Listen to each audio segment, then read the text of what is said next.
നമസ്കാരം, ഞാൻ ലാല്, നിങ്ങളുടെ സ്വന്തം ലാല്. എൻ്റെ പ്രിയ സുഹൃത്തും ബഹുഭാഷാ സംവിധായകനുമായ സിദ്ദിഖ് സംവിധാനം ചെയ്യുന്ന ഫുക്രി എന്ന സിനിമയിൽ വളരെ പ്രാധാന്യമുള്ള അലി ഫുക്രി എന്നൊരു കഥാപാത്രത്തെയാണ് നടൻ സിദ്ദിഖ് അഭിനയിക്കുന്ന സുലൈമാൻ ഫുക്രി എന്ന കഥാപാത്രത്തിന്റെ മകൻ അലി. ഒരുപാട് അഭിനയ സാധ്യതകളും മുഹൂർത്തങ്ങളും ഒക്കെയുള്ള അലി ഫുക്രി എന്ന കഥാപാത്രം എന്നാൽ കഴിയുമ്പോൾ നന്നായിട്ട് ചെയ്യാൻ പറ്റിയിട്ടുണ്ട് എന്നാണ് ഞാൻ വിശ്വസിക്കുന്നത്. എസ്റ്റാക്കീസും വൈശാഖ് മൂവീസും ചേർന്ന് സിദ്ദിഖും വൈശാഖ് രാജനോട് ചേർന്ന് നിർമ്മിക്കുന്ന ഈ ജയസൂര്യ ചിത്രം ഫെബ്രുവരി 3 തിയേറ്ററുകളിലെത്തും. സമരവും തടസ്സങ്ങളും ഒക്കെ നീങ്ങിയ മലയാള സിനിമ വളരെ സജീവമായിട്ടുള്ള അവസ്ഥയിലേക്ക് എത്തുന്നു. ഒരുപാട് വിജയ ചിത്രങ്ങളും നല്ല സിനിമകളൊക്കെ തിയേറ്ററുകളിലേക്ക് എത്തുന്നു.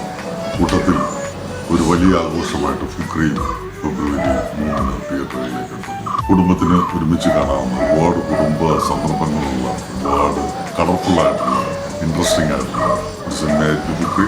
തീർച്ചയായും തിയേറ്ററിൽ വന്ന് സിനിമ കാണണം.